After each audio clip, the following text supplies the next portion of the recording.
Good evening, Little Masters, and welcome to episode 186 of the Prancing Pony Podcast, where we serve no man, but pursue the servants of Sauron into whatever land they go. Well, fortunately, there aren't any actual orcs around these days. Says you. Just some people who act orcish, I guess. Yeah. But folks, go ahead and pull up a bench in the common room. I'm Sean Marchese, the real-life Lord of the Mark, and I'm here with the Man of the West, who will not ask for leave to follow the trail, Alan Sisto. Will you aid me or thwart me? Choose swiftly.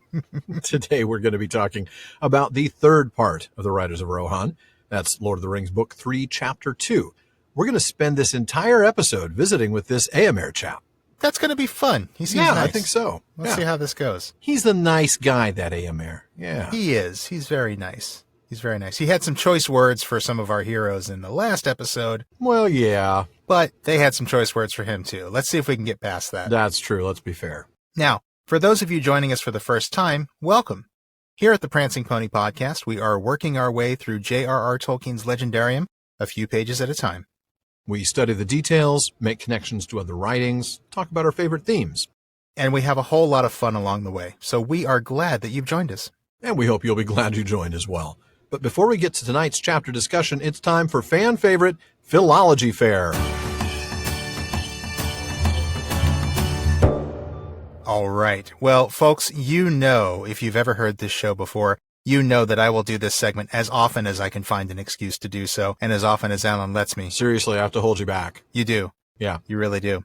Well, in this episode, I'm happy to say that I've found a pretty good excuse with the first mention of the Merus. Ah, yes. Now, of course, in Middle-earth, the Merus are a special breed of horses which only the Lord of the Mark may ride. Mm-hmm. Well, since I don't know how to ride a horse, I guess that means no one can ride them. There you are. As I'm sure we'll get into when we meet Shadowfax in person, in horse later, they are a special breed indeed. The Rohirrim trace their lineage back to a sire brought to Middle-earth by Bhima himself. Now, that's the Vala whom the Eldar call Orome. Now, you don't know who that is? Hey, go listen to Season 1. And he's one of my favorite Valar, too, I have to say. Oh, yeah. And I'm kind of starting to notice a pattern. I think I'm starting to notice that I'm obsessed with anything associated with the Rohirrim. Starting to notice, Sean? Yeah, it's just kind of dawning on me for the first time. Well, anyway, that is a noble lineage for a horse. But in actuality, the origins of the name Merus are quite humble. It's actually a pretty common word in Old English for a horse. Any horse. Of course. Shall we count the number of puns? Nicely done. Oh, man, you got that one right past me. That's brilliant. All right. Well. Wilbur. All right. So Merus is the plural form of the Old English word mer, which is another word for horse, in addition to eo, which we talked about last episode. That's right, yeah. Okay. Now, this is a native Old English word for horse, and it's related to words for horse in lots of different Germanic languages, according to the Oxford English Dictionary. And I have to point out, remember that Gothic name Markwini from last episode? Yeah. Well, that's also related to mer. It's also related to some horse words in Celtic languages, too. The Oxford English Dictionary even says that the Germanic word was likely borrowed into Finnish as well, which Tolkien may very well have known since he studied Finnish. Now, surviving instances of the word mer occur chiefly in Old English poetry, so it might have been a fancy word for horse at one time, but if it was, it seems to have been a fancy word for just any old horse, not necessarily a fancy horse. Now, interestingly, that word as a word for any old horse has pretty much died out, but a descendant of that word still exists in modern English as a word for a specific type of horse. Mm-hmm. Folks probably know where I'm going with this, because even I, who know nothing about horses, despite my Rohirric lineage, as I will continue to insist I have, even I know that an adult female horse is called a mare today. Yes, but could you get her phone number? Do I want to? Well, no, but I'm just saying, you know the name of a female horse. I'm glad you know the name of a female horse. Could you get her phone number? No. Sure, I guess. How's she going to give it to you? Would she clop it out for me? Yeah. Right. It's a good thing her number's like, 213 and not like 799. I don't know why I want a horse's phone number, but Just this is getting really weird. Yes, it is. Let's move on. All right. So, the modern word mare is apparently a merging of two related but distinct words in Old English. The word that we're talking about today, mare, which meant any old horse, and the feminine form of that word, which was actually originally something like mire or mure, which meant a female horse in Old English. So, you could say that the modern word mare preserves the sound of one word with the meaning of another. Oh, okay. But I do want to point out, because it is very relevant to the Rohirrim, that mare is not the only modern descendant of the word mare. Another word that derives from this word is the modern word marshal, and that's marshal with an SH, not marshal with a TI. Marshal with a TI is a completely unrelated Latin word. Okay. Marshal with an SH as a high rank in the military or law enforcement, like a field marshal or a fire marshal or, I don't know, Marshal of the Riddermark. Yeah. I wonder if that was an accident, Professor. I doubt it. I doubt it too. Marshal is indirectly related to mare because it comes from an Anglo-Norman word Marshal, which means horse servant. This would have been a high-ranking official in a medieval court whose role evolved out of a humble but very important role, which was the person who took care of the horses. Oh, wow, yeah. Yeah. So there is a connection there, but I do have to point out that marshal is only an indirect descendant of the word mare, because it actually comes from an Anglo-Norman cognate that was related to the Old English word, not from the Old English word itself. Huh. The Anglo-Saxons did not use that word for the horse servant. Their word for a horse servant in Old English was horse-thane, but they did end up borrowing that Norman word later. Well, that is interesting. Yeah, wow. I think so. And finally, before anyone asks, no, the English word mare that derives from mère is not related to the word nightmare. Oh. The word mare in nightmare is actually an unrelated Germanic word that means a goblin or demon or other supernatural creature. It was actually believed that nightmares were caused by a supernatural creature sitting on a sleeping person, which would cause everything from bad dreams to sleep paralysis. So a very different kind of mare than the horses that we're going to see in this episode. Makes you want to sleep standing up. It certainly does. Yeah, with back against the wall, just prop myself up. Right. So those words are unrelated, but interesting coincidence, even though the word mare in this sense is unrelated to the word mare meaning a female horse, interestingly, such mythical creatures were often believed to be female. So, well, there you have it. There you go. Pure coincidence, I think. Well, thank you for that philology fair, Sean. And now I think it's time for us to find out who everyone around here is serving as we pick back up with the Riders of Rohan. It's like a poorly managed restaurant. Who are you serving? Yeah, who's serving who? Yeah. So I'm going to go ahead and pick up exactly where I left off last episode. All right. So we left off in the last episode with Éomer asking Aragorn to tell him his right name. And that's where you're picking up. That's right. First, tell me whom you serve, said Aragorn. Are you friend or foe of Sauron, the Dark Lord of Mordor? I serve only the Lord of the Mark, Theoden King, son of Thengel, answered Éomer. We do not serve the power of the Black Land far away, but neither are we at an open war with him. And if you are fleeing from him, then you had best leave this land. There is trouble now on all our borders, and we are threatened. But we desire only to be free, and to live as we have lived, keeping our own and serving no foreign lord, good or evil. We welcomed guests kindly in the better days, but in these times the unbidden stranger finds us swift and hard. Come, who are you?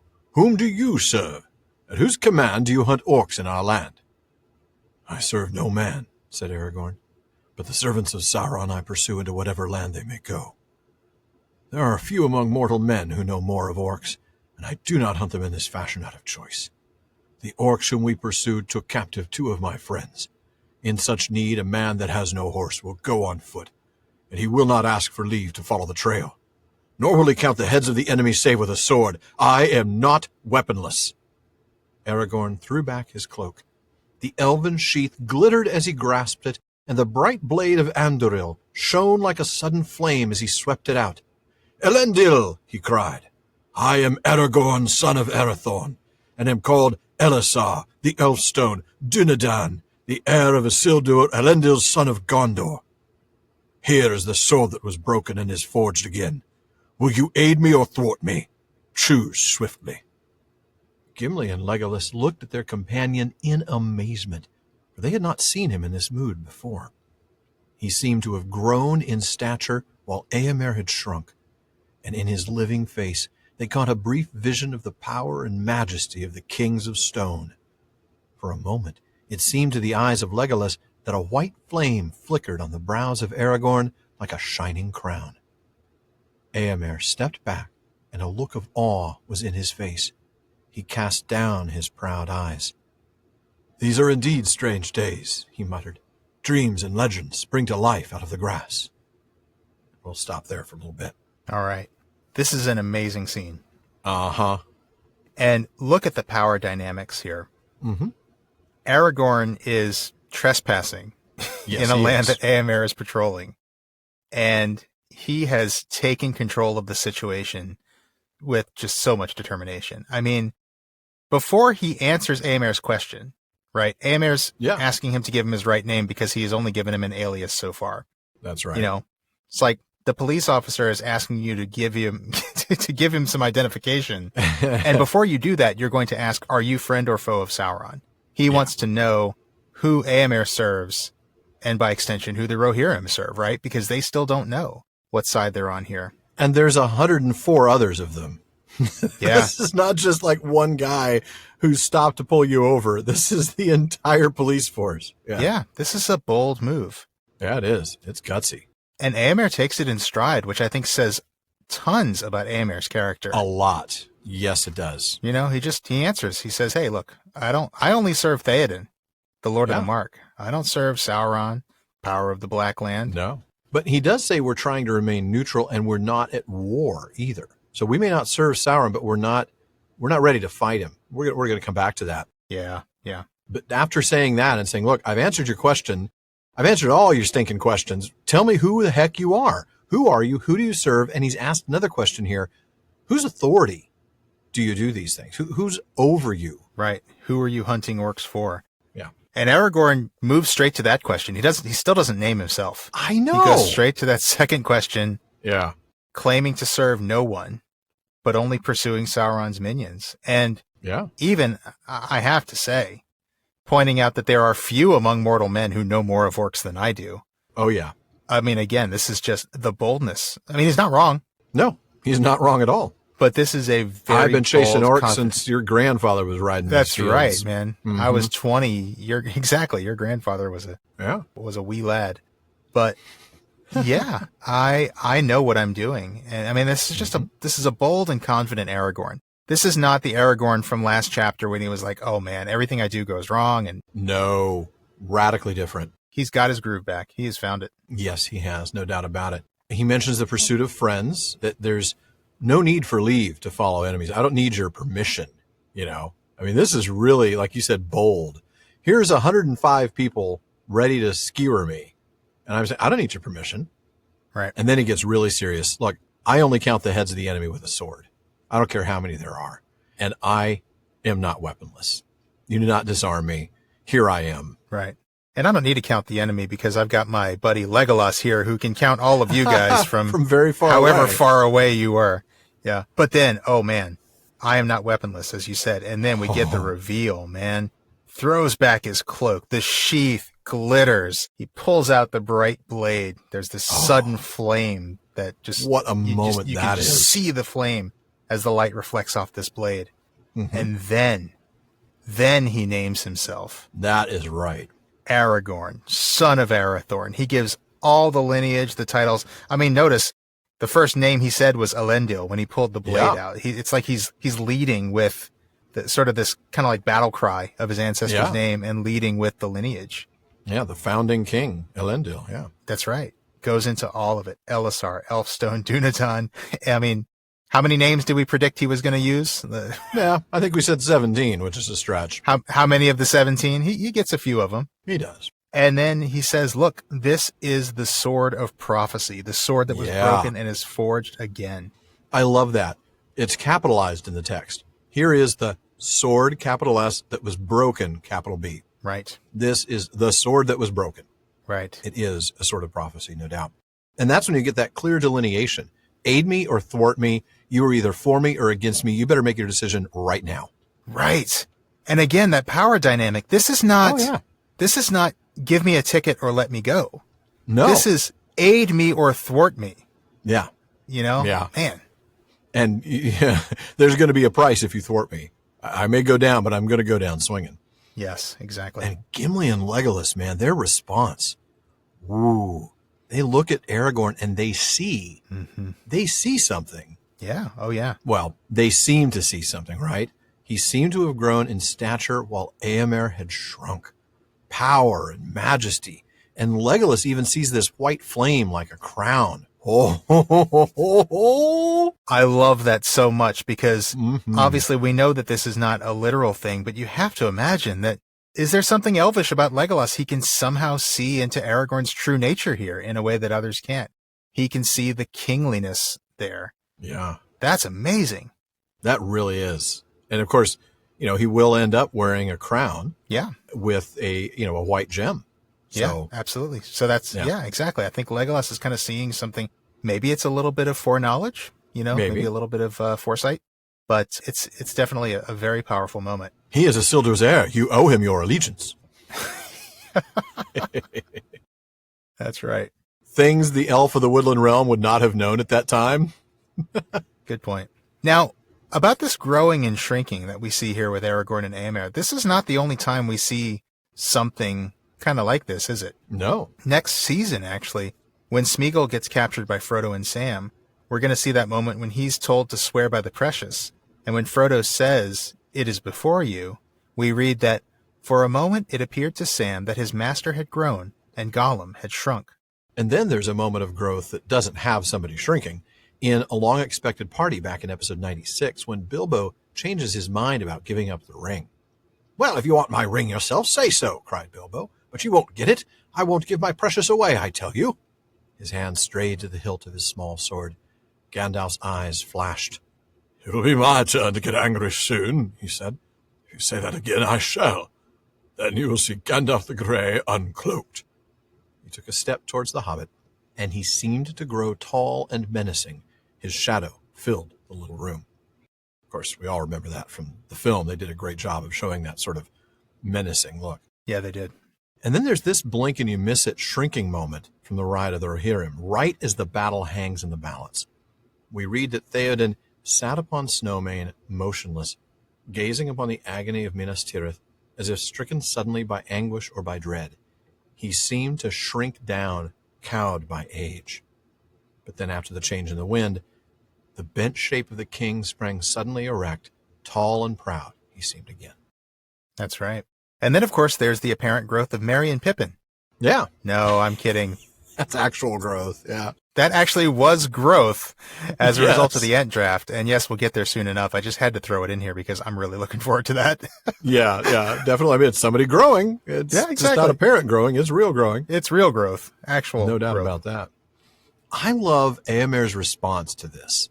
It's not to rise to the challenge like he did when Gimli gave him grief. No. It's not to pull his sword, and get ready for battle like, when Legolas pulls his arrow. No, it's not. I'll give you what for, heir of Isildur, if that is who you really are. Yeah. Right. He steps back. There's a look of awe in his face, and he humbles himself. He casts down his proud eyes.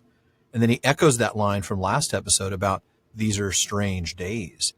And that great line about dreams and legends spring to life out of the grass. And we'll see that again, too. Oh, Yep. man. Fantastic moment. Strange days indeed, as John Lennon said. As he said, you're right. Absolutely. But I'm going to have you pick up literally right there. We're not going to skip a line at this point. So tackle this next reading for us. All right.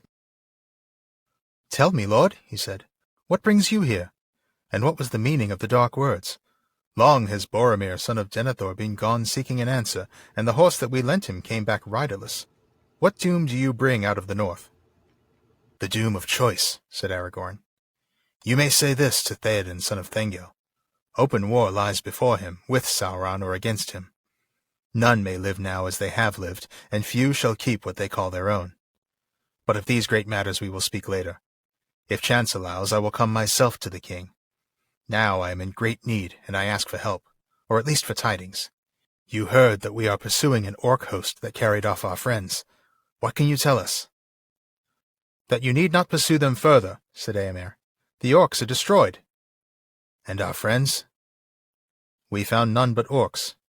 "But that is strange indeed," said Aragorn. "Did you search the slain?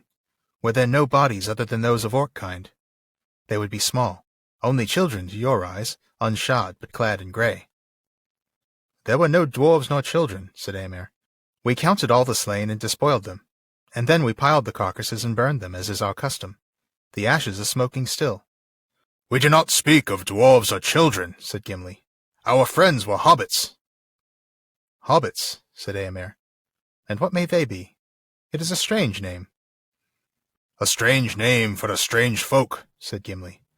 But these were very dear to us. It seems that you have heard in Rohan of the words that troubled Minas Tirith. They spoke of the halfling. These hobbits are halflings. Halflings? Laughed the rider that stood beside Éomer. Halflings!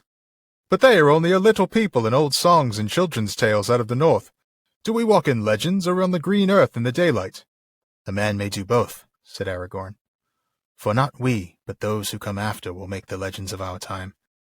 The green earth, say you? That is a mighty matter of legend, though you tread it under the light of day.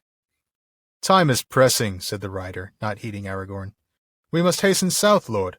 Let us leave these wild folk to their fancies, or let us bind them and take them to the king. Peace, Éothane, said Éomer in his own tongue. Leave me a while. Tell the Éored to assemble on the path, and make ready to ride to the Entwade. All right. Yeah, Éothane. Why don't you shut your mouth, Éothane? Seriously, red shirt. You don't know what you're talking about. Yeah. Red shirt. Éothane is Old English for red shirt. Apparently so. Interestingly, we start here, the beginning of this whole conversation was Aragorn asking the riders of Rohan, what news? And here, now Éomer is asking for news, and with a much more deferential attitude than he had before. Yeah. What brings you here? What are the meaning of these words? And what doom do you bring out of the north? Yeah. And it's interesting, he asks specifically what was the meaning of the words, right? And what about Boromir, which means that he knew about Boromir's errand. Yeah, he didn't just know about Boromir in general, he knew specifically about his errand. Right. And we find out that's because they lent him a horse. So. Right. But what do you think about this attitude? I mean, so Aragorn's revealed himself. I mean, why does Éomer care that he's the heir of the I was silver? going to ask that same question. Why does Éomer care? Tell me, Lord. Okay, Lord this is not just a term that's like, the way we use sir these days, just as a common courtesy. This is a serious, Éomer is acknowledging that Aragorn is of higher rank than he is. Yeah. And for him to do that, I don't know. I mean, it's pretty amazing to me because they're allied with Rohan. I mean, with Gondor, but he doesn't serve under Gondor. What is with this deferential attitude? No, I mean, I guess it does go back to what we talked about last episode. All the stuff between Cirion and Eorl. They are allied, but there is definitely a sort of a deferential attitude that the Rohirrim tend to adopt with regard to the Gondorians. Yeah. I mean, they're not like a vassal state, but there is very much this sort of... They're not in any kind of official sense, but then when you think back to the concept of it being a mark... That's true. A border territory, yeah. Right, a border territory, and the idea of the mark, which obviously this is sort of a pet obsession of mine. Well, for reasonable reasons, yes. Right, exactly. The idea of a lord of the mark, like a marquis, is a vassal of a king who was high enough in the king's favor that they're trusted with a border territory. Right. And so traditionally, this role would have been a vassal to a king. Rohan is not a vassal state, as you say, but the way that they're named, the terms that they use to refer to themselves, they do kind of come from this sort of vassal relationship. And so I do think that might be... That's true. Even though it's not official, and certainly as time has gone on, well, frankly, there's no king in Gondor now, so... No. Maybe... Well, there wasn't at the time either, though, was there? Because Cirion was a steward. Mm-hmm. Yeah. I don't know. I think maybe just as time has gone on, they've just operated more independently. But somehow there's some sort of unspoken deal that they are in some way, not subservient, but below, like I guess. Subservient. Yeah. I know. I was thinking the same phrase. It's like, that's a strong word, but yeah. It is a very strong word, and I don't mean to say that, but they are in some... Deference. They defer. In some way, they defer to Gondor. Yeah, I think that's sort of baked into the agreement, even though it may not be officially spelled out anywhere. That's a good point. Yeah. And that might be what's going on here. And if he is who he says he is, then Éomer knows that Aragorn is the rightful king. Even if he's not acknowledging, hey, I'm beneath you in the sense that you can tell me what to do, he is acknowledging you're a king and deserve to be called Lord. You're a king and I'm just a marshal. Yeah. Right. You are nobility. So Right. tell me, Lord, what brings you here? Yeah. Yeah. Interesting stuff. So Aragorn answers the question, right? Well, open war is upon you whether you wish it or not, right? As the movie says. Though in the movie, of course, he's saying that directly to Theoden. To Theoden later on, yeah. So just a moment ago, Éomer took pains to say, look, we don't serve Sauron, but we are not at war with him. We're trying to remain neutral. We're Switzerland. Right. There's a limit to that, isn't there? Aragorn is absolutely right. I mean, you can, at a certain point, you can't ignore the threat that's right on your doorstep, right? No. And I felt like this was a theme that the movies explored really well with the Shire. Yes. You didn't really see it much with the Rohirrim in the movies, but you do kind of get it here with the Rohirrim, that they would be perfectly happy just to not get involved. But Aragorn is absolutely right. You're not going to be able to not get involved. War is going to be upon you. Not an option. Right. None may live now as they have lived. Life isn't going to be the same for anybody. Yeah. Going forward. Peace is not an option. You can choose to fight on one side or the other, but peace is not going to be an option. Yeah, I mean, certainly Neville Chamberlain's appeasement policy isn't going to work here. You can't have peace at any price when you're talking about Sauron. Right. It's just not an option.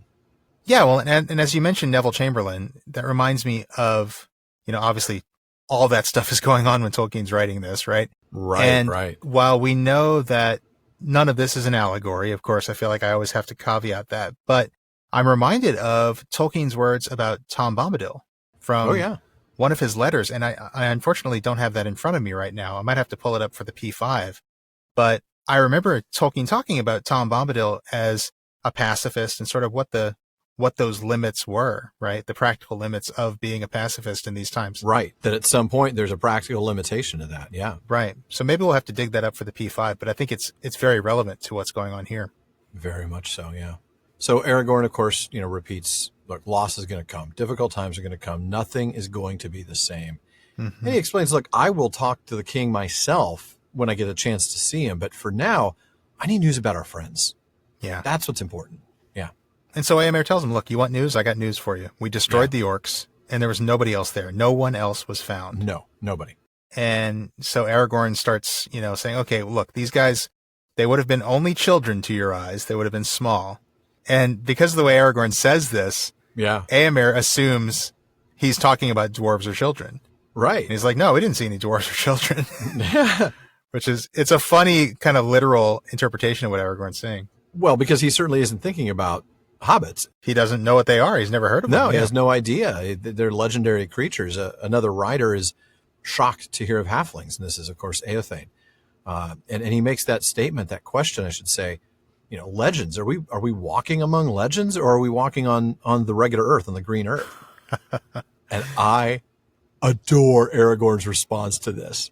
Oh, it's great. This may be one of the best lines of the chapter. A man may do both, for not we, but those who come after will make the legends of our time.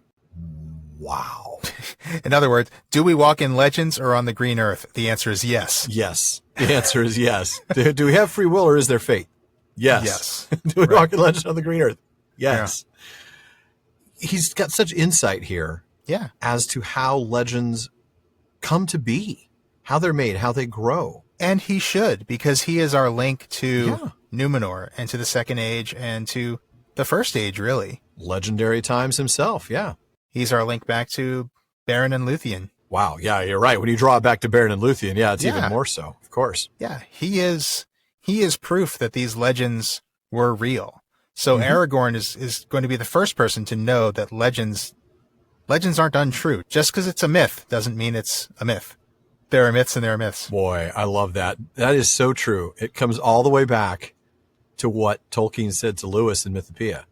Yeah. Lewis talking about how myths are just lies breathed through silver. And Tolkien's point through that entirety of that poem is that myth can contain truth. It does contain truth. How much truth? Clearly, that's a different thing. But wow. Yeah.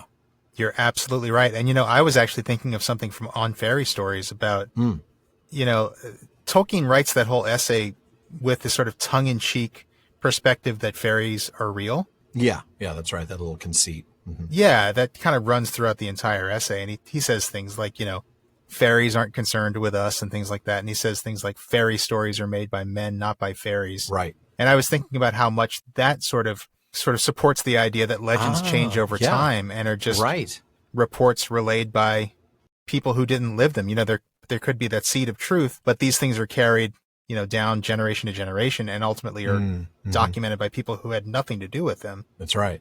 But honestly, I like the Mythopoeia reference even more because you're absolutely right. It's right there.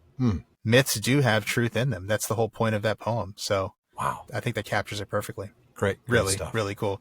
And another reason why we did On Fairy Stories and Mythopoeia first on this show, folks. It makes me want to go back and do Mythopoeia. I actually reread that recently. I was scrolling through, I don't know, Tales from the Perilous Realm or not Tales from the Perilous Realm. I was going through Tree and Leaf. Tree and Leaf, that's right, because it's not in Tales from the Perilous Realm. Not in Tales, no. I was going through Tree and Leaf and just was reminded once again of what an amazing piece that is. Oh, it was when I was deciding what poem I should read for Oxenboot. I was going to do a poetry reading, and there was no way I could do Mythopoeia, and there was no way I could really pick a portion of it to fit within the time. Yeah, it really needs to be done whole. Yeah, the whole thing needs to be done. And yeah, of course, we were at Mythmoot 5 when, I don't recall his name, but when he actually recited the entirety of Mythopoeia from memory. That was phenomenal. That was amazing. Yeah. That would be a really neat thing to be able to do one day, wouldn't it?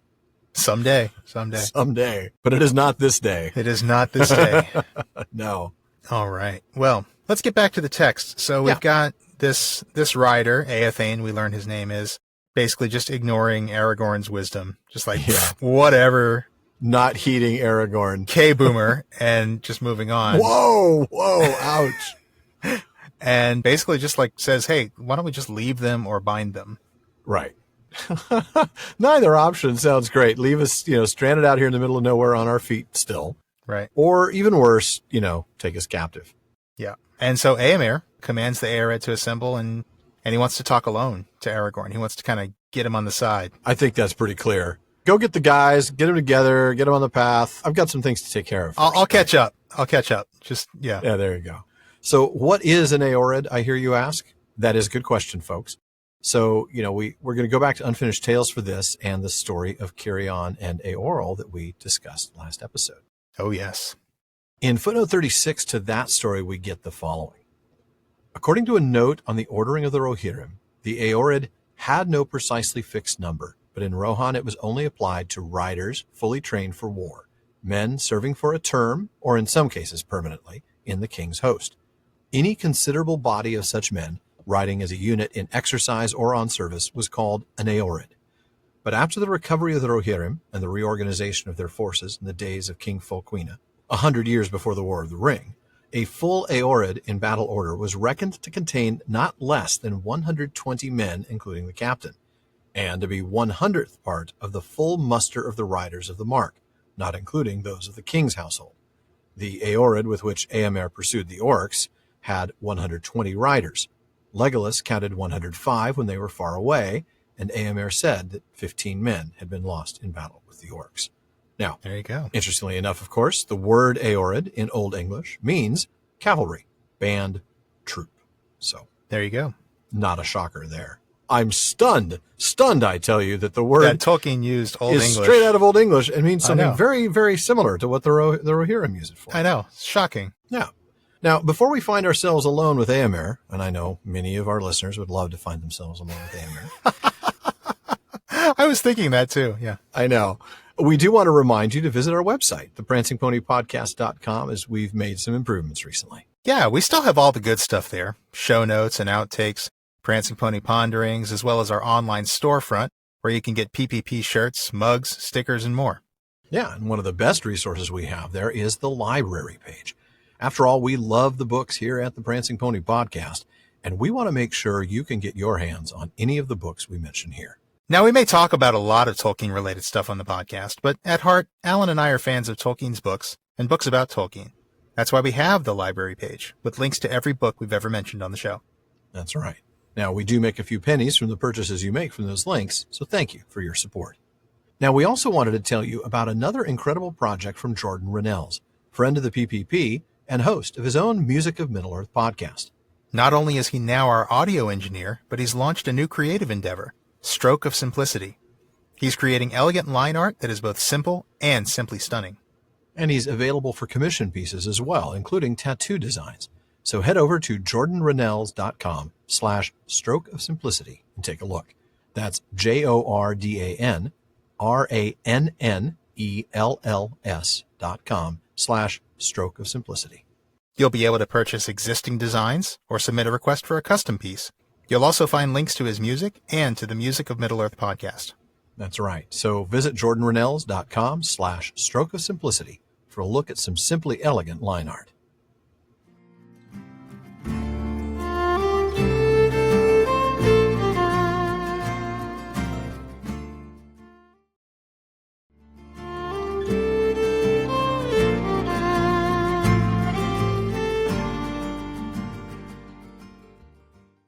And now it's time for the real talk to begin.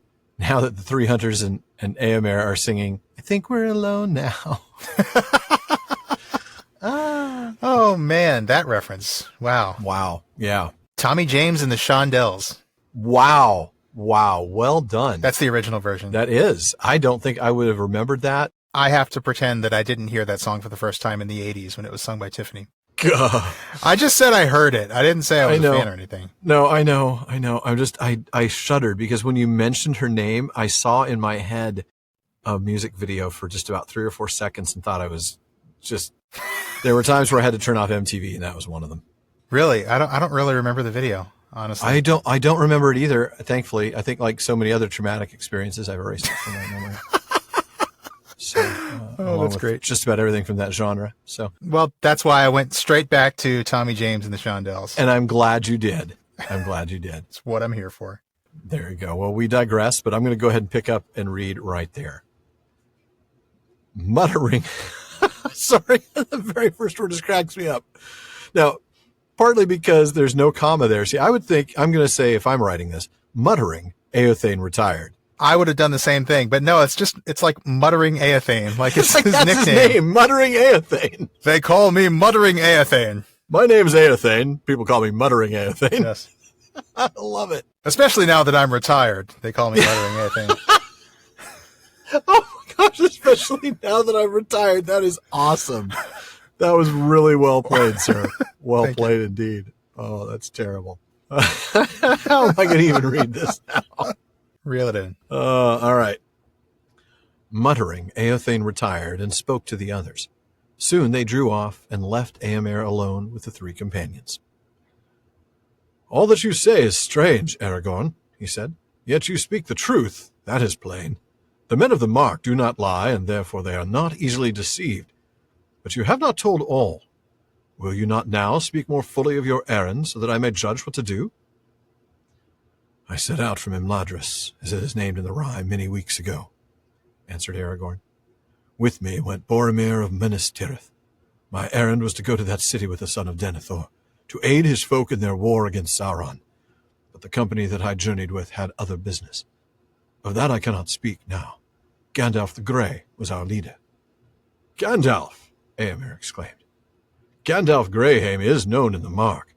But his name, I warn you, is no longer a password to the king's favor. He has been a guest in the land many times in the memory of men, coming as he will after a season or after many years.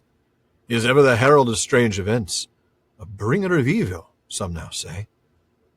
Indeed, since his last coming in the summer, all things have gone amiss. At that time, our trouble with Saruman began. Until then, we counted Saruman our friend, but Gandalf came then and warned us that sudden war was preparing in Isengard.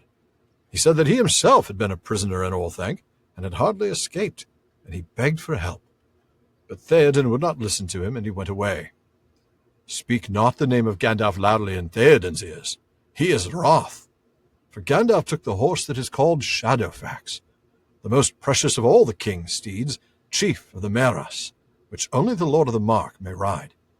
For the sire of their race was the great horse of Eorl that knew the speech of men. 7 nights ago Shadowfax returned, but the king's anger is not less, for now the horse is wild, and will let no man handle him. Then Shadowfax has found his way alone from the far north, said Aragorn, for it was there that he and Gandalf parted. But alas, Gandalf will ride no longer. He fell into darkness in the mines of Moria, and comes not again." "That is heavy tidings," said Éomer, "at least to me, and to many, though not to all, as you may find, if you come to the king. It is tidings more grievous than any in this land can understand, though it may touch them sorely ere the year is much older," said Aragorn.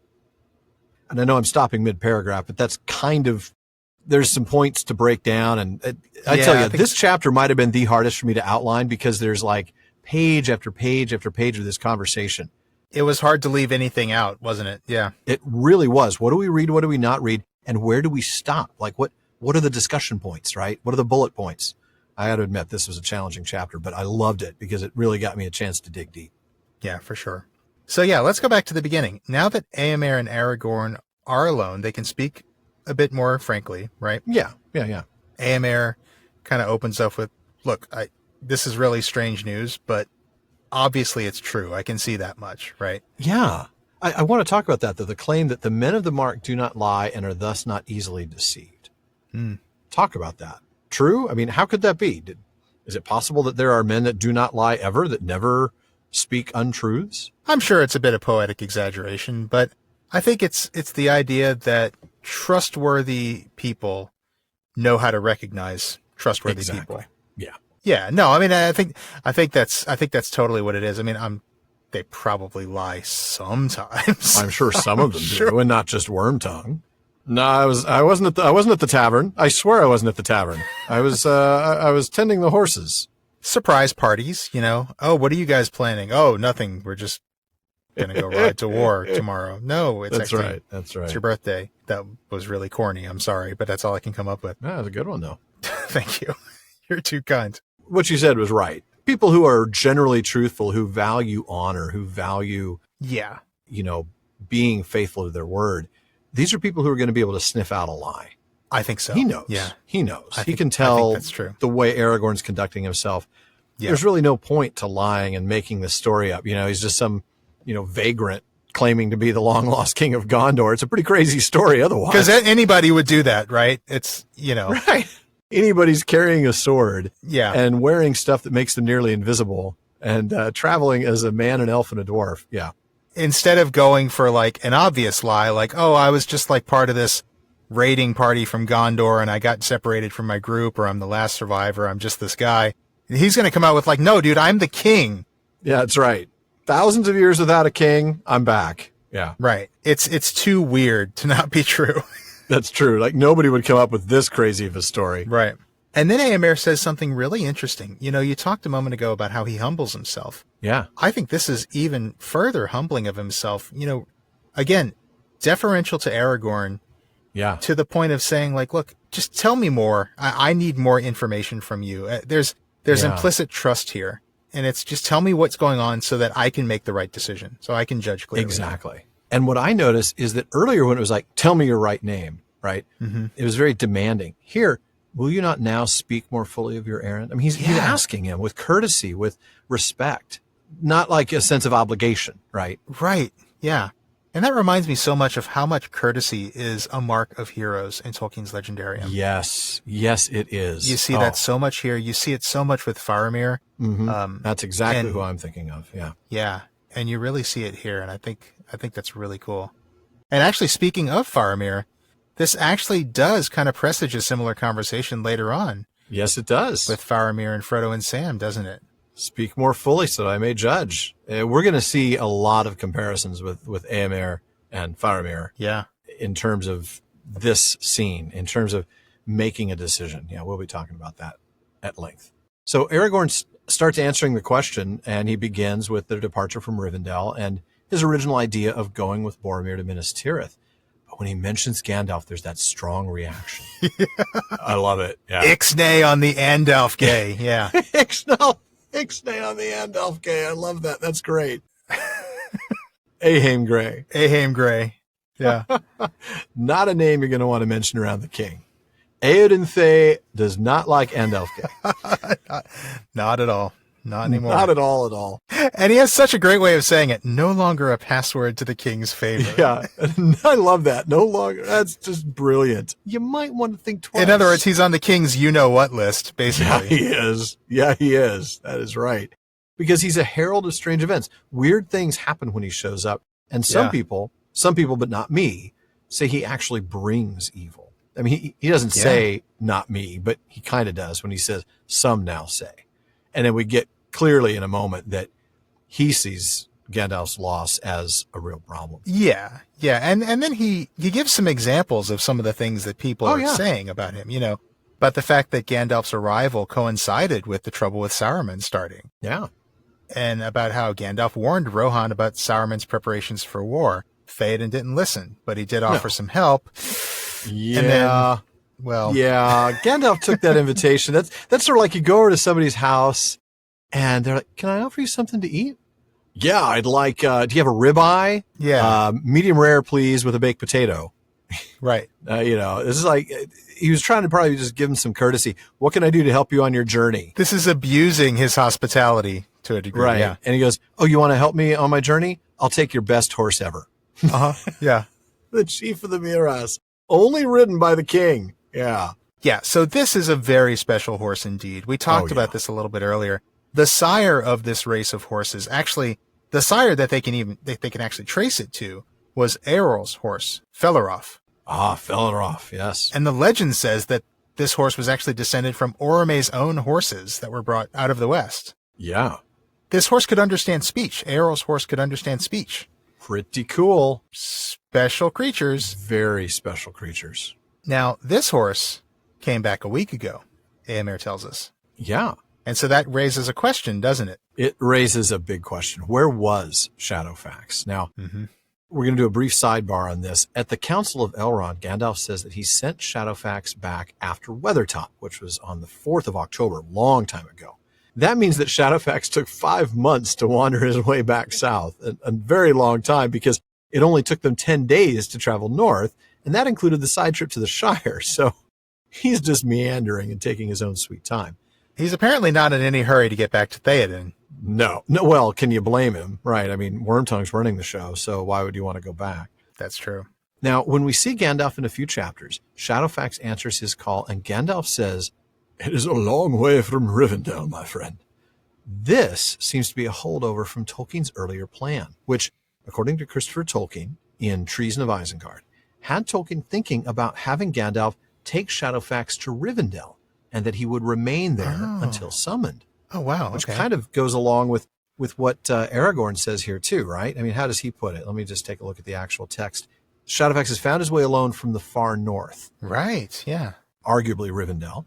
Now, Hammond and Skull untangle this mess at least a little bit. They reference an isolated note written about the same time as the chapter The White Rider, in which Tolkien says that some account of Shadowfax in the House of Elrond must be given, and what arrangements were made about him.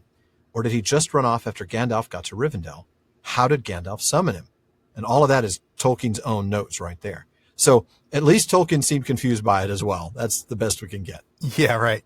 Now, in another note mentioned in Treason of Isengard, Shadowfax reappears, sent for from Rivendell, arrives later. It is 500 to 600 miles from Rivendell and would take Shadowfax 10 to 14 days. Now, Hammond and Skull point out that this is a problem because it would mean Shadowfax left between the 9th and the 13th of February, while Gandalf's body was on the peak of Zirak-Zigil after he defeated the Balrog. Bad timing, yeah. We also get a teaser in an earlier draft of this chapter, which is mentioned in Treason, in which Aragorn replies to Éomer about Shadowfax's return, that Gandalf left Shadowfax far in the north at Rivendell, or so I thought. Oh, okay. Christopher Tolkien comments that the evidence surely suggests that he had come from Rivendell in obedience to a summons from Gandalf mysteriously conveyed to him.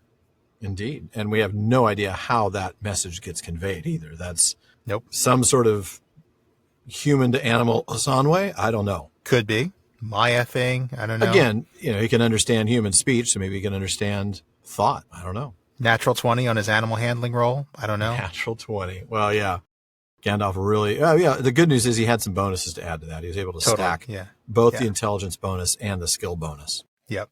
So then Aragorn tells Éomer about Gandalf's fall in Moria, and Éomer admits, look, not everybody is going to find that to be bad news, but I do. I know that's not a good thing. Aragorn says, it's worse than you can guess. It is the worst possible news that anybody in this country could get. You don't understand how important Gandalf was. and it's going to hit you really hard. It's going to hit you hard pretty soon. Yeah. Yeah, it really is. Now, I stopped in mid-paragraph, and that's exactly where you're going to pick up, right there, as Aragorn transitioned to talking about the hunt. All right. But when the great fall, the less must lead. My part it has been to guide our company on the long road from Moria. Through Lorien we came, of which it were well that you should learn the truth ere you speak of it again. And thence down the leagues of the great... He's a little bit more polite about it than Gimli is, isn't he? He is, yes. Of which it were well. Yeah. Yeah. Not only little wit can excuse you. Right, you idiot. Yeah. All right. And thence down the leagues of the great river to the falls of Rauros. There Boromir was slain by the same orcs whom you destroyed. Your news is all of woe, cried Éomer in dismay. Great harm is this death to Minas Tirith and to us all. That was a worthy man. All spoke his praise. He came seldom to the mark, for he was ever in the wars on the east borders, but I have seen him. More like to the swift sons of Eorl than to the grave men of Gondor he seemed to me, and likely to prove a great captain of his people when his time came. But we have had no word of this grief out of Gondor. When did he fall? It is now the 4th day since he was slain, answered Aragorn. And since the evening of that day we have journeyed from the shadow of Tall Brandir. On foot? Cried Éomer. Yes, even as you see us. Wide wonder came into Éomer's eyes. Strider is too poor a name, son of Arathorn, he said. Wingfoot I name you. This deed of the 3 friends should be sung in many a hall. 40 leagues and 5 you have measured ere the 4th day is ended. Hardy is the race of Elendil. Hardy and extremely fast, I would say. Quite. So we'll get to that. But so Aragorn transitions to talking about his leadership of the company, right? This is now that Gandalf's dead, I'm in charge. And the way he put this, of course, is typical Aragorn humility. Very much when the great fall, the less must lead. Yeah, I mean, after, very boldly stating his lineage. Oh, yeah. Not long ago. Now he's showing that humility again. I may be great, but I'm no Gandalf. In comparison with Gandalf, I'm nothing. Right. Right. So, he talks about going through Lorien, and then, of course, mentions Boromir's death, which dismays Éomer, who then speaks well of Boromir, and I love how he speaks well of him. He doesn't just talk about, he's a worthy man, he's a great warrior, he's going to prove to be a great captain. No, the best thing he says, more like to the swift sons of Eorl than to the grave men of Gondor, he seemed to me. That is high praise. He's more like one of us. Yeah. That is high praise, and it also underscores the difference between the Rohirrim and the Gondorians. Yeah. And also maybe kind of gives us an idea that maybe Boromir was not like other people in Gondor, right? Yeah. That maybe Boromir was a bit different. Maybe his broishness and all that brashness and that arrogance that, that we had so much fun with when he was alive, maybe other Gondorians aren't like that. That's really interesting, especially since we haven't really seen other Gondorians yet. That's true. That's a very good point. It's especially interesting when you think about how different his brother Faramir is from him. Oh, yeah. Though they did have great love for each other, obviously. Mm-hmm. But they were such different people. And then Faramir doesn't really seem to fit in that well in Gondor either. No, he doesn't. Certainly not if you ask Denethor. Yeah. Right. So this is really interesting. And I think let's try and remember to come back to this next year when we meet Faramir, because I think this is going to be a really interesting There's going to be a lot of Éomer-Faramir connections and conversations, I think. And most of those will come when we meet Faramir, because then we'll have the context of both. But yep.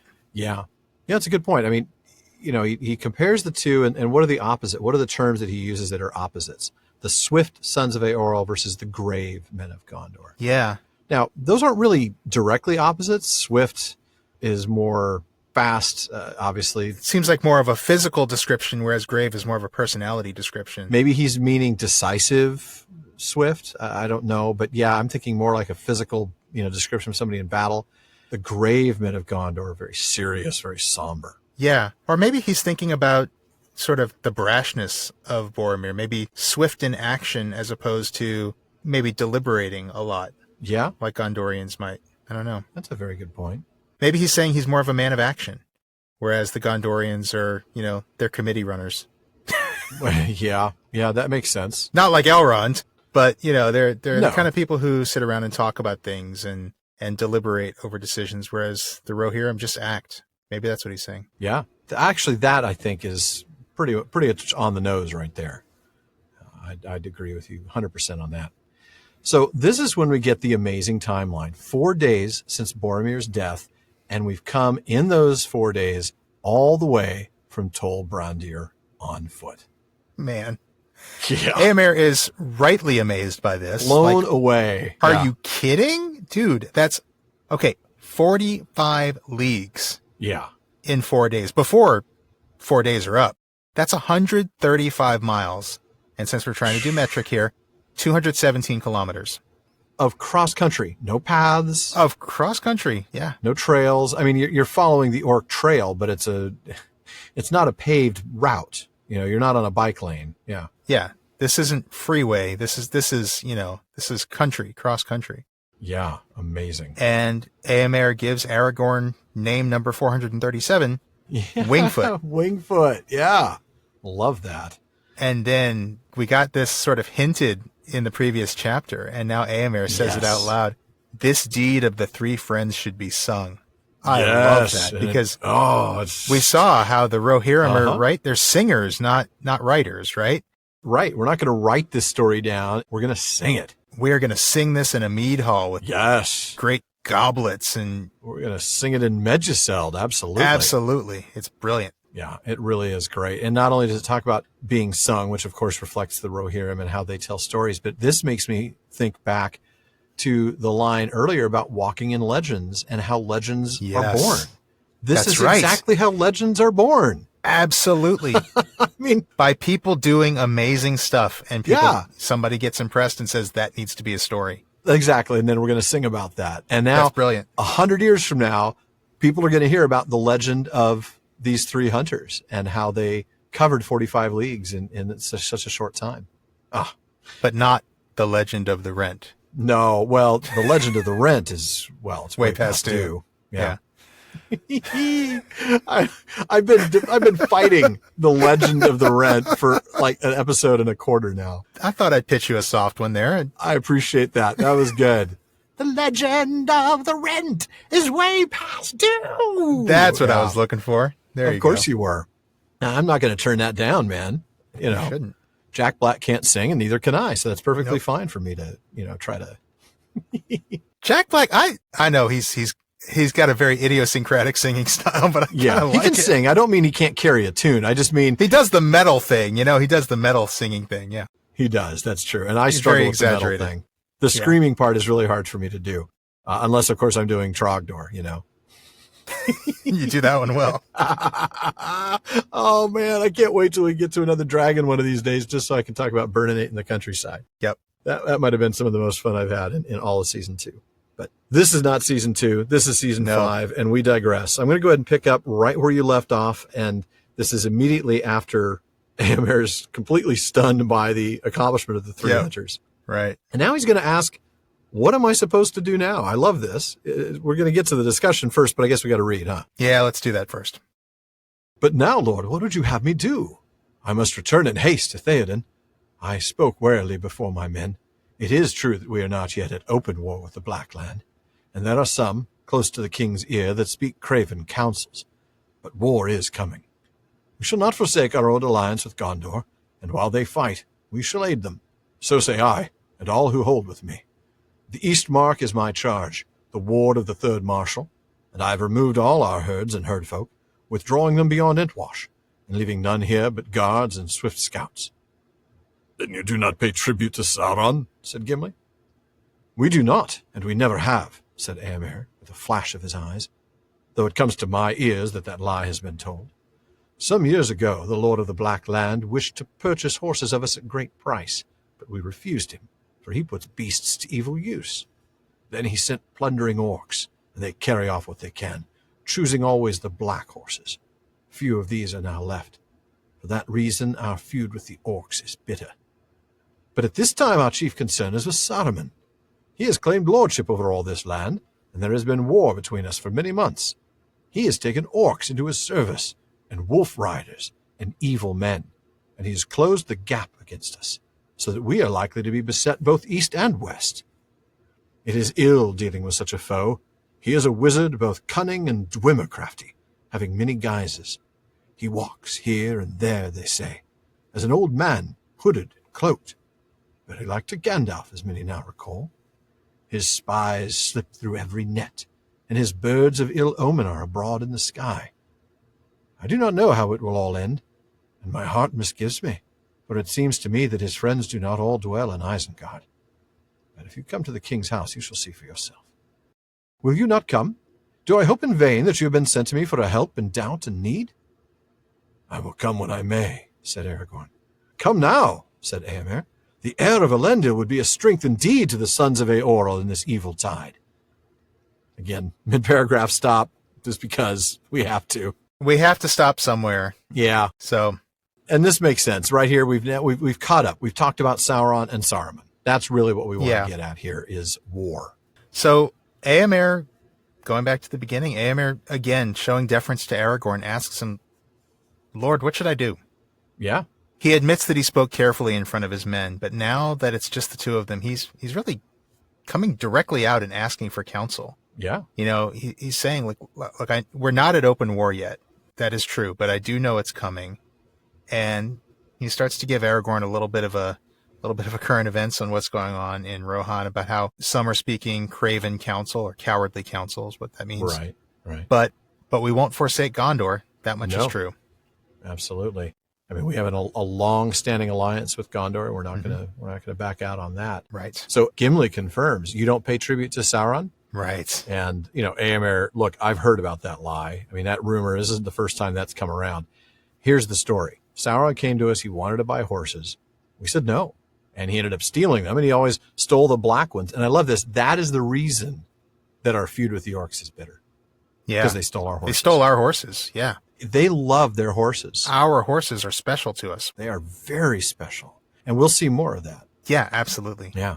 And I do want to point out the way Éomer responds. He responds to Gimli's heard this rumor. All the way back at the council. Yeah, exactly. Yeah. And he's asking it in a way that's, leading to the negative, right? Oh, so you don't pay tribute to Sauron. It's not like, oh, but you guys pay tribute to Sauron. He's asking it in the negative. You don't pay tribute to Sauron, do you? And Éomer's response is, no, we don't. And he explains himself. Think about how just a few pages ago, a slanderous remark from Gimli almost led to blows. Yeah. And so we're seeing here that Éomer is really warming up to the three hunters, and we're seeing here that just the first seeds of the friendship that's going to blossom between these guys. And I think it's pretty cool. Boy, you're not kidding. He's really come around, and obviously Aragorn has gone a long way towards winning him over. And yeah. Well, when you're the king, that happens. Yeah. I also just noticed another little thing here about the horses, how they're special. Mm-hmm. Look at why they refused to sell the horses to Sauron. It wasn't because the money wasn't good enough. It wasn't because they needed their black horses. It's because he puts beasts to evil uses. He abuses them. That's what that means. Absolutely. Yeah. We love our horses, and we don't want to see him treated that way. Never going to let that happen. Yep. These people really love their horses. Mm-hmm. We'll see that. I mean, I think we talked about this recently when we talked about mound burials in a P5. We talked about how later on, after the death of Theoden's horse, he gets his own mound. Yeah. I feel like that says a lot about their character, the Rohirrim's character. I always feel like you can tell a lot about a person by the way they treat their animals. Oh, absolutely. Yeah. And you really see the character of the Rohirrim. Mm-hmm. You really do.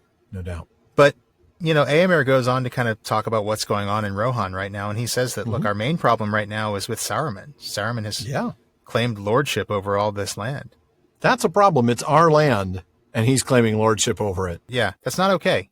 No, you can't do that. This land was given to us by Gondor. It is ours. That's right. And so they've been at war with Saruman for many months. We find that out. And he's got not just orcs in his service, which we've seen, but he's got wolf riders and evil men. Yeah. And boy, I love this phrase coming up. He is a wizard, both cunning and dwemer crafty. And I know I can count on you for a little bit of word nerdery there. Oh, you can, because... Mostly because I asked you to. Yes, but I'm also president of the Éowyn fan club. And yeah, that's true. You may notice that there's a similarity between this word dwemercrafty and that word that Éowyn calls the Witch King later on, Dwemerlake. Ah. Now, this element, dwemer, is actually Tolkien's updated spelling of an Old English stem that means something like illusion or apparition or sorcery. Okay. So It fits with this idea of Saruman having many guises. That fits with the sort of illusion sense of that. Yeah. But then just the fact that he's a wizard fits with the sorcery sense of that word. True. So Dwemer crafty just means something like crafty in illusions or crafty in sorcery. And in fact, the Oxford English Dictionary actually records an instance of the word in Middle English pronounced something like Dwemerkraft. Okay. Basically that word. And interestingly, that appears in the poem Lagermann's Brut. Oh, yeah. So not an invention of Tolkien's, but he is sort of updating the spelling. Well, yeah. Because the way it's spelled, as we're looking at it in our notes, I wouldn't have known how to pronounce that, but that's Middle English for you. Yeah, exactly. It's like DWEO, and then it just goes on from there. It's not intuitive. Yeah, and even Kraft is spelled in a very difficult way. Yep. So you mentioned the guises, and of course, that's what Éomer then mentions next, is that Saruman has these many guises, but he's usually an old man hooded and cloaked who, come to think of it, that's a little bit like Gandalf. Yes, it is. Yeah. You know, which of course, as many now recall, I think what he's trying to say here is, look, people are always going to try to tie Gandalf to Saruman. And now that Saruman's at war with us, that gives us even more reason as a culture to distrust Gandalf. That's a very good point. And then, of course, he also points out the birds, the spies. This is, some bad news, no doubt. Yeah. But clearly, he has fully come around to trusting Aragorn. He actually invites Aragorn to come to the king. Come to the king's house. Come see for yourself. Won't you come? I really want you to come. Please. Do I hope in vain that you have been sent to me to help? Oh, man. That's a great line. I love that line. That's an amazing line. And for a help in doubt and need. Yeah. And again, every time I see this word hope, anywhere like in sniffing distance of Aragorn, I always think of his name Estel. And of course. Aragorn's name is Estel, and I think we'll find that Éomer does not hope in vain. No. He hopes in not vain. He hopes in not His vain. hope has a foundation. His hope is Estel. Yeah, it does. And it fits. Absolutely. But Aragorn says, look, I can't come now, but I'll come when I can. And, Éomer's already pretty excited. It's like, oh, you'll come? Come on now. Let's go. Let's do this now. This is like, the big free agent quarterback agreeing to sign for the veteran minimum on your team. What? You're going to come and play for our team? Great, man. That is awesome. Yeah. We love that. We're going to win this one. Yeah. And it's like, come on now. We would love to have you. You would be such a huge help. Yeah. What do you mean come when you may? Come now. We could use you now. Right. You'd be a strength indeed. Yeah. Now, the next bit we don't read. We actually skipped a good paragraph or so, but we'll discuss what happens there. Éomer acknowledges that he has ridden north without the king's leave. And this is the passage that we talked about a few episodes ago, which is why we skipped it this time. Yeah. About, how he, it was all about the timeline. And right. At this point, this is when he was giving battle to the orcs. So he talks about the scouts warning him, including some with the white badge of Saruman. And rightly, Éomer feared an alliance between Sauron and Saruman, and so he went to attack. That's right. And then this is where we get this thing about how they surrounded the orcs, they gave battle, they lost the 15 men, remember we talked about that a little while ago, and lost 12 horses, which is why there are 3 horses without riders right now. That's correct. Conveniently enough, as we'll find out. Yeah. And there were lots of orcs. They were greater in number than we counted on. Ooh. And others joined them. Yeah, right. Yes, great orcs who also bore the white hand of Isengard. Oh. And the inherent threat in that passage that kind is stronger and more fell than all the others. Ooh. Yeah. You think orcs are bad. Wait till you see these great orcs that serve Saruman. Yeah. Yeah. And they, of course, noticed the white hand. You're right. They did. They noticed the white hand. We had this a little while ago where the 3 hunters didn't recognize the symbol. No. Remember, Gimli's like, that S must be for Sauron. Oh, it's an S. It must be Sauron. Yeah, exactly. The Rohirrim or the locals, they definitely recognize the badge. I think that's interesting. Of course, I mean, they've been at war with him for months, right? Yeah, exactly. Yeah. Exactly. But they did win this one. That's good. Yeah, they did. And he even offers them spare horses and says, come join us, right? We could put your sword to use. We could even find work for Gimli's axe and Legolas's bow if they'll accept my apology. That's so cool. I love that line. Yes. I do too. I love that. If they'll pardon my rash words. Yeah, they were rash words. I spoke rashly because I don't know. I just spoke like the rest of the people in my country, and I am willing to learn better. Yeah, I love that. I would gladly learn better. Teach me. I'm willing to learn from you guys. That's the humility again, isn't it? Absolutely. Humility courtesy, but it's not meaningless courtesy. This is earnest. No, this is not just symbolism. This is genuine courtesy. Yeah. Yeah. I love it. It just tells us more about Éomer, and he really, if it weren't for Faramir, Éomer might be one of my favorite characters in the entire legendarium. But as it is, I end up being Faramir. He's one of my top 5, I'm sure. Yeah, oh yeah, top 5 for sure. And that's absolutely so hard to pick 5, but he's got to be up there. I know. Oh, well, let's pick those 5. There's a nice digression. Oh, man. For me... You talking whole legendarium or Lord of the Rings? No, Lord of the Rings, because otherwise I'm going to put Finrod in that list. Yeah. If it's just Lord of the Rings, that's a little easier. It's going to be Faramir. It's going to be Sam. It's going to be Éomer. It's going to be Aragorn. And it's going to be Gandalf the White for me. That's a tough one, though. This is hard. I mean... Isn't it? Top 5? Man. Okay. Because I also love Éowyn, too. I mean, how do you not love Éowyn? Right. Éowyn's my number 1. Faramir is number 2. Mm-hmm. Number 3, I mean... it's tough, man. I mean, maybe, I don't even know. Is Sam or Mary, maybe? I really like Mary a lot. Oh, man. Yeah. Good point with Mary.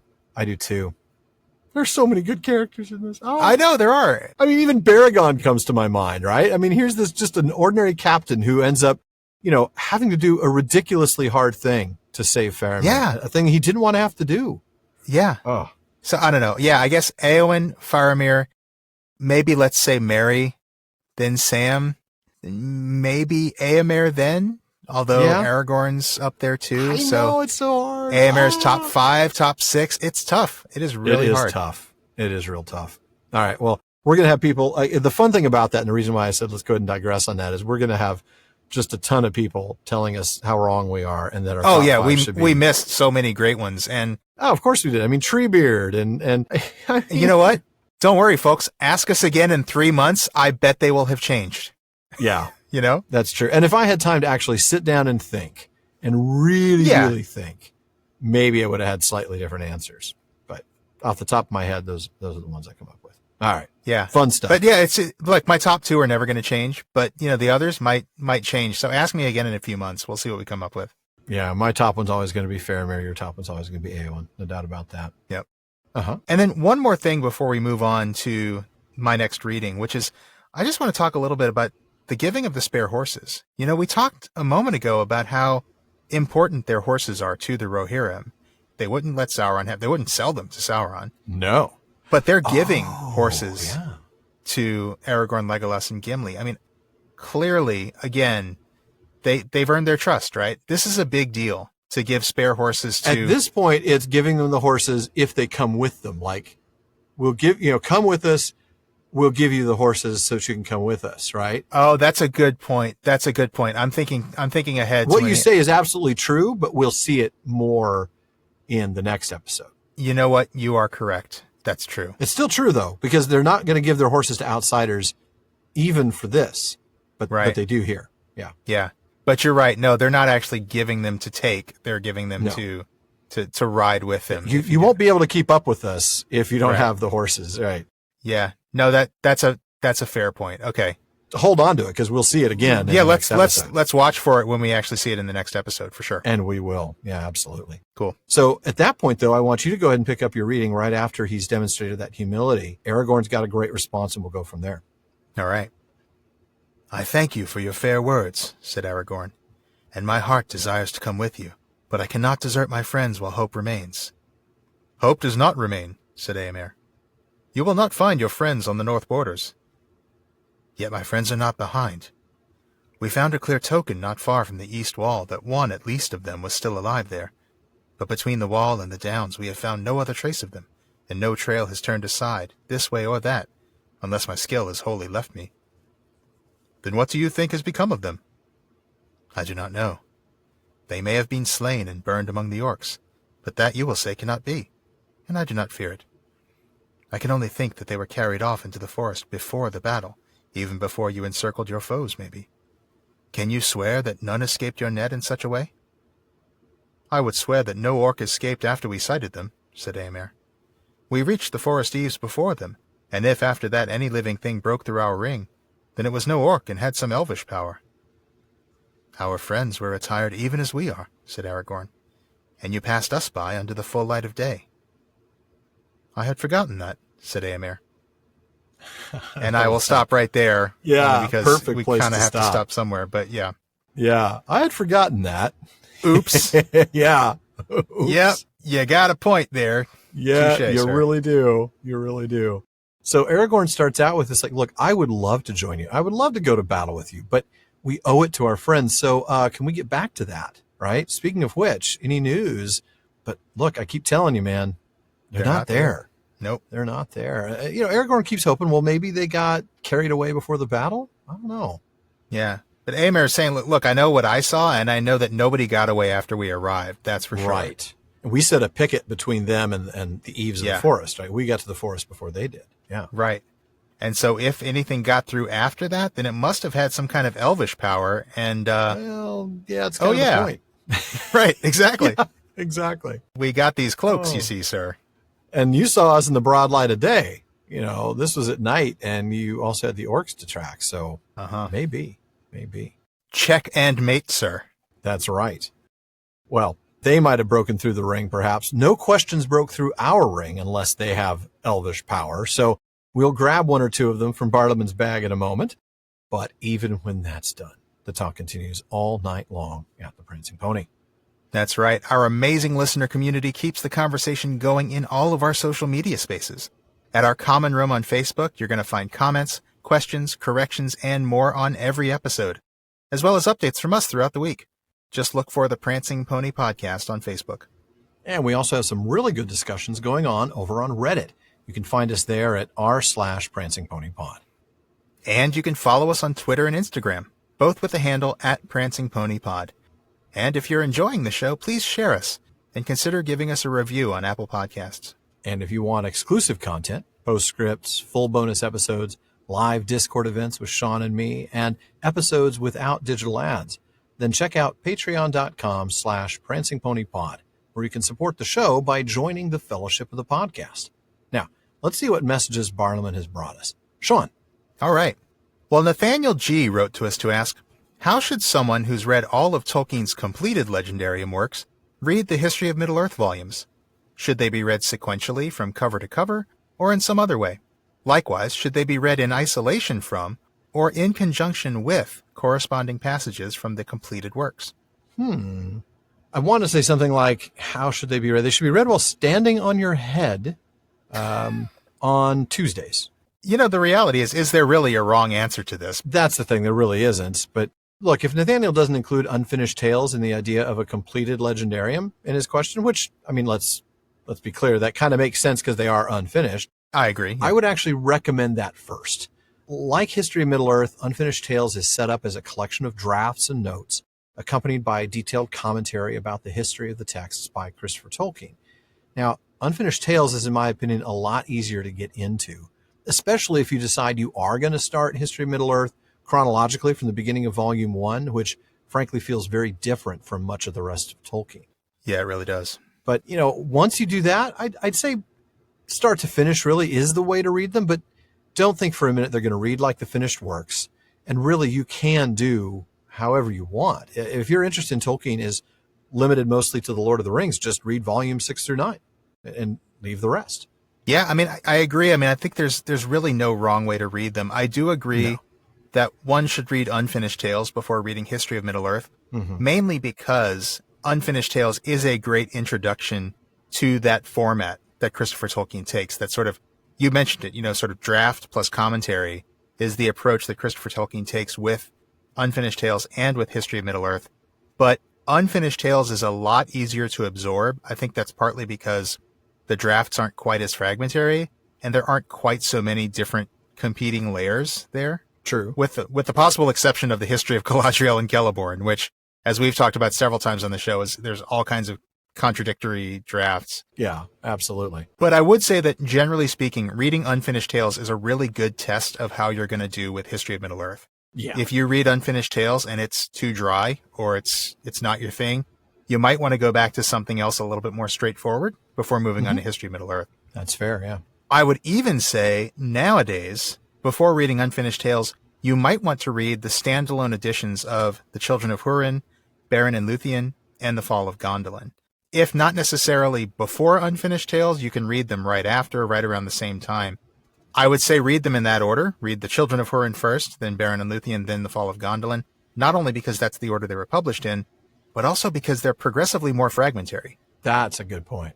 Yeah. Children of Húrin is basically a completed novel. Yeah, it really is. Beren and Luthien is kind of a mishmash of prose and poetry. The Fall of Gondolin is very fragmentary. Very fragmentary, yeah. And I would say that if you can get through all three of those and Unfinished Tales, then you're probably ready for History of Middle-earth. Yeah, that's fair. Of course, if you read all the standalones before Unfinished Tales, unfortunately, you've read all the First Age stuff in Unfinished Tales. Pretty much, that's true. Yeah, because that's basically like the Tuor stuff and the Turin stuff, but oh well. Right. Back to History of Middle-earth. I'm sorry, Nathaniel, I digressed a bit. It's what we do. Nathaniel asked another question that we haven't answered yet, which is, I don't think you need to read them in conjunction with the finished works.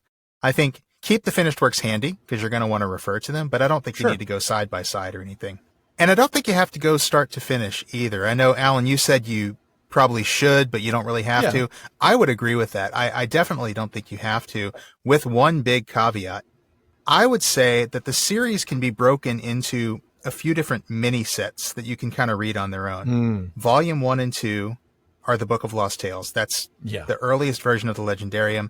That is very different, like you said. Yes, it is. Very different. Volume 3, that's the Lays of Beleriand. Those are basically poetic versions of the First Age stories, so you can totally read that one as a standalone. Yeah, you could. Volumes 4 and 5 is when you're starting to transition away from that older Legendarium into the later Legendarium, so I feel like those two kind of go well together. 6 through 9, like you said, that's the development of Lord of the Rings. You could totally pick up those and read them on their own. Yeah, you could read those 4 without. And then volumes 10 through 12, those are like later reworkings of the First Age. There's a lot of philosophical stuff in there. Yep. You could pick up Morgoth's Ring, which is volume 10, and just like read through that one and get a lot out of it on its own. You really could, yeah. Yeah, so I think if one of these topics is more interesting than the others, I think you could easily start at the beginning of one of those little mini sets. But here's the thing. There are a lot of references in the later books to what was published previously. Ding, ding, ding. Absolutely, yeah. So if you are going to read them out of order, do yourself a favor. Go ahead and invest in the full set if you can, just so you can have those earlier books to refer to. Because Christopher's going to do stuff like I said in volume 5, here, you know, he does a lot of that kind of stuff. And so 7 years ago. Yeah. Right. So if you don't at least have that to refer to, you will be a little lost. So just a little read them in any order, but try and get the full set if you can.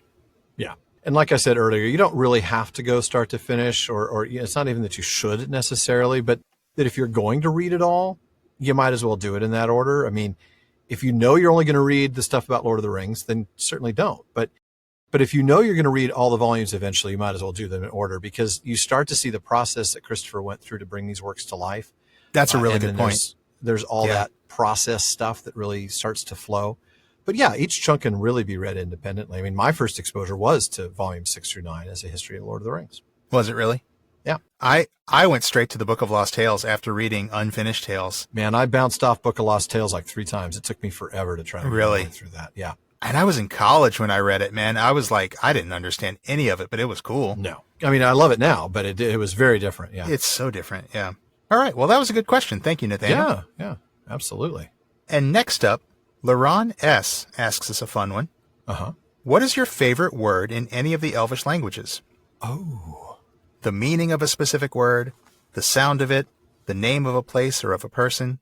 Choose as you will. Oh, wow. Laron says, mine is Imladris. Every time that I hear the name, I can't help but get many vivid images in my head of the beauty of Rivendell. I'm curious about yours. Well, I'm going to assume that I'm allowed to choose a 2-word phrase instead of a single word. If that's the case, I'm going to go with one of my favorite moments in the entirety of the Legendarium. And frankly, it requires reading the paragraph. All right, hit me with it. All right. There, as the sun westered on the 6th day, and the shadow of Ered Wethrin grew dark, Huor fell pierced with a venomed arrow in his eye, and all the valiant men of Hador were slain about him in a heap. And the orcs hewed their heads and piled them as a mound of gold in the sunset. Last of all, Hurin stood alone. Then he cast aside his shield and wielded an axe 2-handed, and it is sung that the axe smoked in the black blood of the troll guard of Gothmog until it withered, And each time that he slew, Hurin cried, Aure Entuluva, day shall come again. 70 times he uttered that cry, but they took him at last alive by the command of Morgoth. For the orcs grappled him with their hands, which clung to him still, though he hewed off their arms. And ever their numbers were renewed, until at last he fell buried beneath them. Then Gothmog bound him and dragged him to Angband with mockery. Thus ended Nirnaeth Arnoediad, as the sun went down beyond the sea. That's a good one. I can't argue with that one. That's a great phrase. Aure Entuluva. Yes. Yeah, that is a classic. Yeah. It's a beautiful phrase. It is. It's got a wonderful meaning. Yes. And it's such an iconic scene. Such a great moment of heroism. It's just spectacular. Yeah. Total bravery. And yet also at the same time, that tragic, that he does get captured and he does end up spending years sitting bound to that chair, having to watch his children suffer. Oh, yeah. Oh, the heartbreak. Yeah. No, that's a fantastic one. I can't argue with that one at all. I got to be honest, much like my top 5 favorite characters in Lord of the Rings, my answer on this question would probably change depending on what day you asked me. That's fair. Yeah. Because I just love the languages so much. Mm-hmm. As long as we're cheating and talking phrases, I think my favorite phrase would never change. And it would be the words that Elendil spoke when he came up out of the sea on the wings of the wind. Mm-hmm. Remember that? These are the words that Aragorn uttered when he was crowned king. Yeah. And I won't read the whole thing. It's actually a 2-line phrase, but it's actually the first part of that I love. Okay, I was going to say, because I'll read the whole thing if you won't. No, I'll read it. I'll read it. I just don't want to go on too long, but Et tearello endarenna utulien, sinome maruvan arhildinyar tenam barmeta. And that means, out of the great sea to Middle-earth I am come. In this place will I abide, and my heirs, unto the ending of the world. Oh, I love that. I love so that. Great. So I love the music of it. I love those first 4 words, especially Et tearello endarenna utulien. Yes. That's just beautiful, and I love the meaning of it. And I love the way that Aragorn saying that at the end of Lord of the Rings, it goes full circle, right? It goes full circle on the realms of Numenor, and I think that's super cool. It really does. And I have to admit, I think Howard Shore nailed it with that, with the actual music part that Viggo Mortensen sang in the Jackson adaptation. I agree. Because he sang those words, and I thought fantastic. He sang those words, and it was beautifully done, and the music was kind of perfect. It had this very archaic quality to it. Yeah, and it worked really well. It really did. Okay, now if I'm playing by the rules of the game and I'm picking my favorite single word, I guess today I'd probably answer Namarie. Namarie. Yes, that is such a lovely word. Pure music. Yeah. It's only 7 letters, but there's 4 syllables in it, which is just kind of amazing to me. And there's just this sad, mournful quality to it. It fits, it means farewell, and it fits that. Yeah, it really does. I have a favorite Sindarin word too, since I'm cheating here. Now you're getting so many words in here, Sean. I know, I'm sorry, you know me. Tom Bombadil's first name in Sindarin, Yarwine. Yarwine, yeah. I don't know why, I just like it. I think it's got a cool sound to it. It does. It means oldest, or it's translated as oldest. I think it literally means something like old young. Oh, yeah. Which sounds very elvish to me, because it's contradictory. It does. So anyway, there you go, Laurent. I can't just pick one, but I've picked a few for you. No, we can never pick just one. No. Well, folks, that wraps it up for another episode of the Prancing Pony Podcast. But please be sure to join us again next week when we meet an old bent man. That could easily describe either one of us. I wasn't going to go there. I will. Fair enough. But folks, we want to take a moment to thank our patrons at the Círdan's contributions here. James in Virginia, Tamsin in Minnesota, Chad in Texas, Lance in New Jersey, Paul in Colorado, Jerry in Texas, Bruce in California, Mario in Utah, Seth in Texas, Ella in California, Joseph in Texas, Kathy from North Carolina, Lori from Washington, Josh in Oklahoma, Carlos in California, Brian from the UK, Cameron in Nevada, and Ned from Connecticut. Thank you all so much. Such a long list. I'm so thankful for that. A huge list. You guys are amazing. We couldn't do it without you. I'm humbled, flabbergasted, and just otherwise generally so thrilled that list is so long. Thank you all so much for your support. We really, we thank you. And we thank all of the rest of you, too. I mean, Absolutely. I know we can only name, because we can't name all 400 and some odd patrons, but we really are incredibly grateful to each and every one of you. We appreciate every single one of you. Absolutely. And there are other people we're really grateful for, too. It's the team that helps make our show better. That includes our research assistants, none of whom are mentioned in this episode because this one is all on us, but our Barliman, Becca Davis, producer Jordan Rennells, social media manager Casey Hilsey, event and Patreon community coordinator Katie McKenna, and website guru Phil Dean. This show would not be what it is without all of our supporters and all of our teammates. So thank each and every one of you. Yeah. Now be sure you don't miss any episodes of the Prancing Pony Podcast. Subscribe to the show through Apple Podcasts, Spotify, or your favorite podcast app. And one last thing, as always, don't forget to send your thoughts, comments, and most of all, the things you've forgotten, even though you were just told a few minutes ago, Éomer, oh yeah, that's right, to Barliman at theprancingponypodcast.com. Barliman's a lot more reliable these days, but we do get a lot of mail. So we promise we'll get to you as soon as we can, and your question or comment may be featured on a future episode. Now, as always, this has been far too short a time to spend among such excellent and admirable listeners. But until next time. Farewell, friends.